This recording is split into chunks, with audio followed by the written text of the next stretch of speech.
नमस्कार मंडळी, आज आहे आपला कोल्हापूरमधला तिसरा दिवस आणि शेवटचा दिवस, क्योंकि आज आपल्याला रिटर्न जायचं आहे मुंबईला. तर त्याच्या आधी जायच्या आधी मस्तपैकी इथला ना वडा ब्रेड खाऊ, इतकं फेमस आहे ते. तर बोलले टेस्ट करून बघू, पण ह्याच्यावर खरंच पाव खूप छान लागला असता.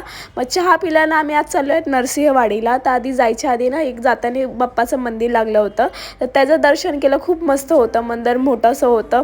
आणि नंतर गेलो आम्ही नरसिंह मंदिर, म्हणजे दत्त महाराजचं मोठं स्थान आहे आणि इथे ना पेढे पण खूप फेमस आहेत. तर ते जाताना घेऊ. आधी आपण आहे ना पंचगंगापाशी आहे ना जाऊन मस्तपैकी पाय धुवू. पाया पडल्या, मस्तपैकी तोंड हात पाय धुतलं. नंतर एक आजोबांनी ते हेल्प मागितली होती नरोबाला, त्यांनी केली. नंतर आम्ही गेलो दत्त महाराजांच्या पाया पडायला, परिक्रमा केल्या 5. आणि नंतर ना आम्ही गेलो प्रसादाकडे, क्योंकि हे ना इथे दुपारी जेवण म्हणून प्रसाद असतो. मग आम्ही थोडंसं खायला घेतलं होतं, क्योंकि जास्त घेतल्यानंतर वेस्ट नको व्हायला तिथे. आणि नंतर आम्ही प्रसाद केला, पेढे घेतले. आणि भेटू पुढच्या ब्लॉगमध्ये. बाय.